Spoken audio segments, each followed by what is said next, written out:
Hello friends, welcome to my channel excellent coaching. Motivation में आज incentive approach के बारे में पढ़ेंगे।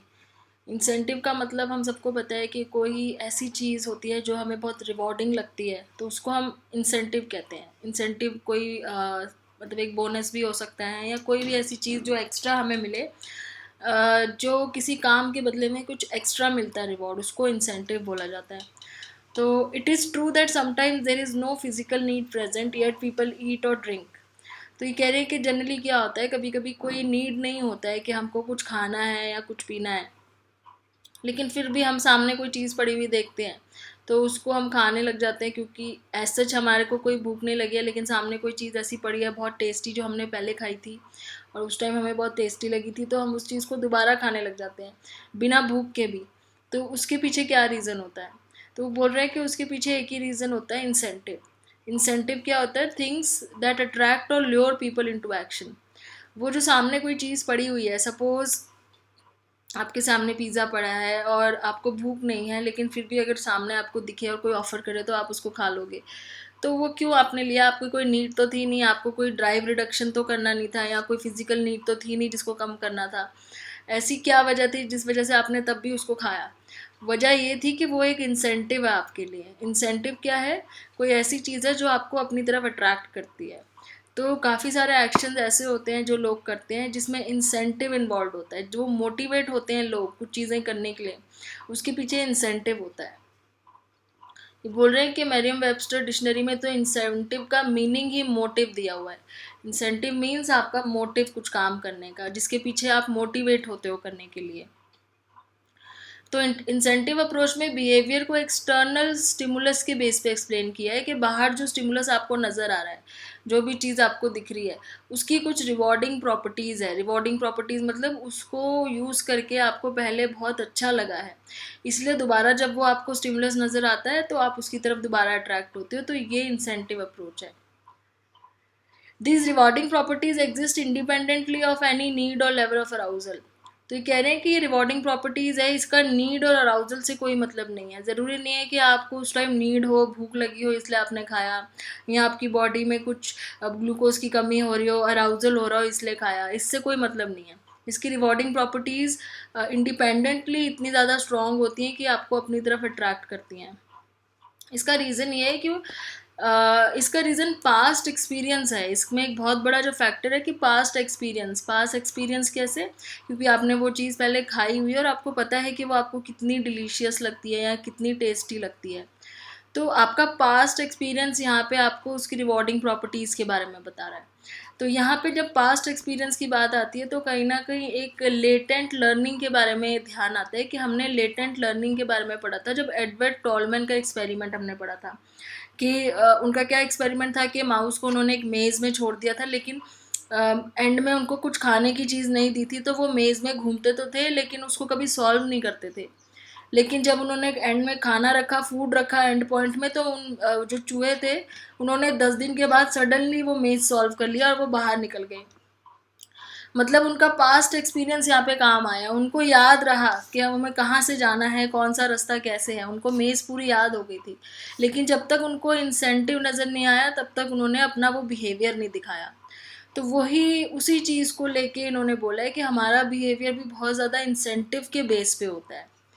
और एक थ्योरी यहाँ पे और इन्होंने जो इंट्रोड्यूस किया है वो ये करिए कि एक एक्सपेक्टेंसी वैल्यू थ्योरी होती है। एक्सपेक्टेंसी वैल्यू थ्योरी क्या होती है कि जब हम किसी चीज़ से कुछ एक्सपेक्ट करते हैं और उसकी वैल्यू हमारे लिए ज़्यादा होती है। अब हम किसी पर्टिकुलर फूड से एक्सपेक्ट कर रहे हैं कि इसका टेस्ट बहुत अच्छा होगा, वो हमारे लिए बहुत ज़्यादा वैल्यू करता है, तो ही हम उसकी तरफ बढ़ेंगे।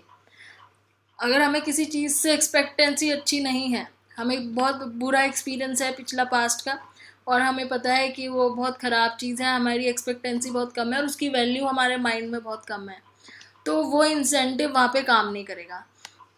तो एक्सपेक्टेंसी वैल्यू थ्योरी क्या है? क्लास ऑफ इंसेंटिव थ्योरी है। मतलब वो इंसेंटिव थ्योरी की तरह ही काम करता है कि आपको अगर किसी चीज़ से एक्सपेक्टेंसी है, वैल्यू है, तो ही आप उस चीज़ की तरफ मोटिवेट होगे। तो in general, these theories assume that action of humans cannot be predicted or fully understood without understanding belief, value and importance that people attach to those beliefs and values। तो basically ये theory ये कह रही है कि लोगों के action तब तक हम प्रिडिक्ट नहीं कर सकते कि वो आगे क्या करने वाले हैं, उनका बिहेवियर कैसा होगा, हम तब तक नहीं ये कर सकते प्रिडिक्ट, या पूरी तरह नहीं समझते उनके बिलीव्स क्या हैं उस चीज़ को लेके, उनकी वैल्यूज़ क्या है और वो उसको कितनी इंपॉर्टेंस देते हैं।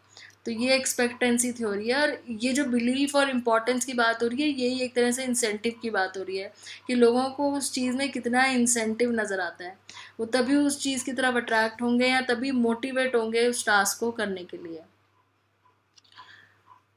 ओके। प्लस इसमें ये बोल रहे हैं कि जो टॉलमैन की जो बात की थी वो इसलिए की थी क्योंकि उनकी जो लेटेंट लर्निंग की स्टडीज़ है रैट्स के साथ, उसमें उन्होंने ये डेमोन्स्ट्रेट किया था कि organisms are capable of remembering what had happened in the past. क्योंकि ऑर्गेनिज्म को ये चीज़ याद होती है कि पास्ट में उनके साथ क्या हुआ, तो अगर उनके साथ पास्ट में किसी चीज़ को लेके बहुत अच्छा हुआ है तो उनके माइंड में एक क्या बन जाती है, कॉग्निटिव एक्सपेक्टेंसी बन जाती है। कॉग्निटिव एक्सपेक्टेंसी के बेस पे वो अपना फ्यूचर एक्शन एंटिसिपेट करते हैं।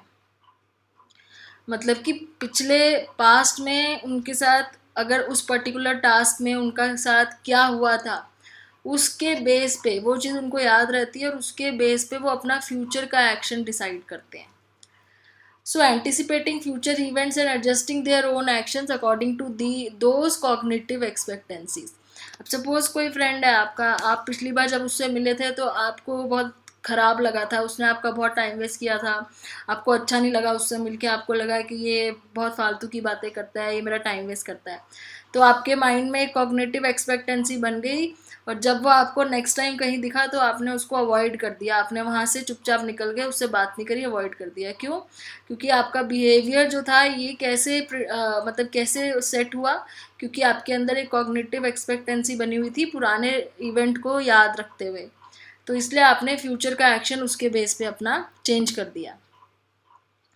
सो कॉग्निटिव एक्सपेक्टेंसी क्या है? A set of belief about what will happen in the future based on past experience. तो आपने ये सोचा कि इस बार भी मैं मिलूंगा तो इस बार भी ये फालतू बातें करेगा, मेरा टाइम वेस्ट करेगा, तो आपने फ्यूचर इवेंट भी उसके बेस पे सेट कर लिया जो आपकी पुरानी पास्ट एक्सपीरियंस था। अब यहाँ पे कर्ट लुइन की भी बात की है, इनकी एक फील्ड थ्योरी है जो हमने डिस्कस भी की थी एक बारी, कि फील्ड थ्योरी में भी जब आगे अपना फ्यूचर सक्सेस और फेलियर लोग डिसाइड करते हैं तो उसमें वो अपने पास्ट एक्सपीरियंस के बारे में पहले सोचते हैं। तो उसमें भी मेंशन किया हुआ है कि कितना इम्पोर्टेंट है एक इंसेंटिव का रोल यहाँ पे, जो पास्ट एक्सपीरियंस के बेस पे होता है और जिसके बेस पे आगे कॉग्निटिव एक्सपेक्टेंसीज बन जाती हैं। फिर जूलियन रॉटर्स की सोशल लर्निंग थ्योरी है जिसमें ये बोला हुआ है कि एक्सपेक्टेंसी एक इतना बड़ा फैक्टर है जिसके बेस पे हम लोगों का बिहेवियर प्रेडिक्ट कर सकते हैं कि लोग क्या एक्सपेक्ट करेंगे। जैसे एक एग्जांपल है यहाँ पे, if Diego's past experience with writing papers for example have led to an expectancy of failing to get high grade, he is unlikely to take on the task of an extra term paper to earn bonus point। तो suppose Diego है, उसको पता है कि वो paper में बहुत अच्छा नहीं लिख पाता है, बहुत मुश्किल से पास होता है और उसकी फेल होने के चांसेस ज़्यादा रहते हैं, तो क्या वो बोनस पॉइंट लेने के लिए एक्स्ट्रा पेपर देने की कोई कोशिश करेगा जब उसको अपॉर्चुनिटी मिलेगी कि अगर आप एक्स्ट्रा पेपर दोगे तो आपको एक्स्ट्रा बोनस पॉइंट मिलेंगे? वो ऐसा नहीं करेगा क्योंकि उसकी एक एक्सपेक्टेंसी डेवलप हो गई है कि वो पेपर अच्छा नहीं लिख पाता है। तो ये इस तरीके से एक्सपेक्टेंसी और इंसेंटिव के ऊपर ज़्यादा फोकस है। By itself, incentive approach does not explain motivation। इस अप्रोच में भी बाकी अप्रोचेस की तरह एक ही डिसएडवांटेज है कि ये हर तरह का बिहेवियर नहीं एक्सप्लेन कर सकती। Many theories today see motivation as a result of both push of the internal needs and drives or pull of the rewarding external stimulus। एक तो होता है कि पुश, इंटरनल नीड का पुश होता है कि आपको अंदर से कोई नीड है और आपको वो नीड पुश कर रहा है, प्लस सामने जो चीज़ है, जो स्टिमुलस है, उसकी रिवॉर्डिंग प्रॉपर्टीज़ होती हैं जो उसकी तरफ आपको पुल कर रही हैं। तो थ्योरिस्ट कहते हैं दोनों चीज़ें होती हैं, सिर्फ इंसेंटिव नहीं हो सकता कि बिना किसी नीड के आप हमेशा हर चीज़ तो बिना नीड के नहीं करते हो ना। आप हमेशा खाना खा रहे हो, हमेशा ऐसा तो नहीं होता कि कभी भूख ही नहीं लगी आप अपने आप ही खाते हो, या कभी प्यास नहीं लगी आप पानी वैसे ही पीते हो। नीड तो कभी ना कभी होता ही है ना। तो हर तरीके का बिहेवियर इंसेंटिव के बेस पे तो नहीं हो सकता। तो वही कह रहे हैं थ्योरिस्ट के दोनों चीज़ें चाहिए होती हैं, एक अंदर से पुश भी चाहिए होता है जब नीड अराइज होता है, और एक उसकी सामने जो चीज़ है जिसकी तरफ आपको जाना है, जो काम आपने करना है, उसकी तरफ से एक पुल भी होना चाहिए जो आपको खींच रहा हो, उसका रिवॉर्डिंग पुल होना चाहिए। जैसे समटाइम्स अ पर्सन में बी एक्चुअली भी हंग्री, तो जब आप एक्चुअली में हंग्री हो, आपका नीड है एक्चुअली में, तो वो अंदर से पुश हो गया आपका। But choose to satisfy that drive by selecting a candy bar instead of a celery stick. लेकिन अब सामने दो चीज़ें पड़ी हैं, एक कैंडी बार पड़ा हुआ है, एक सेलरी स्टिक पड़ी हुई है। सेलरी स्टिक होती है जो अजवाइन होता है ना, उसके पौधा होता है, उसकी स्टिक होती है। तो अब किसकी रिवॉर्डिंग प्रॉपर्टी ज़्यादा है? अगर देखा जाए तो कैंडी बार का टेस्ट के अकॉर्डिंग उसकी रिवॉर्डिंग प्रॉपर्टी सेलरी स्टिक से ऑब्वियसली ज़्यादा है। तो अब इन दोनों में से किसका पुल ज़्यादा होगा? कैंडी बार का पुल ज़्यादा होगा। तो जिसको भूख लगी है, उसके अंदर का जो पुश है, नीड है भूख मिटाने का, वो उसकी तरफ जाएगा जिसका पुल ज़्यादा है, जिसकी रिवॉर्डिंग प्रॉपर्टी ज़्यादा है। वो उसकी तरफ नहीं जाएगा जिसकी रिवॉर्डिंग प्रॉपर्टी कम है। तो इसलिए दोनों साइड से पुश और पुल दोनों ही होने चाहिए, तब इंसेंटिव वो मोटिवेशन जो है वो पूरा होता है, नीड फुलफिल करने के लिए मोटिवेट होता है ह्यूमन। तो ये थ्योरी यहाँ पे इंसेंटिव थ्योरी खत्म होती है। नेक्स्ट वीडियो में हम लोग ह्यूमनिस्टिक अप्रोच बात करेंगे, जो मैस्लो की थ्योरी है, जो हमने कई बार पहले बहुत जगह बात करी हुई है। मैस्लो की जो हायरार्की ऑफ नीड्स है, जिसमें इन्होंने नीड्स की बात की है। तो नेक्स्ट वीडियो में इसको डिस्कस करते हैं। Thanks for watching.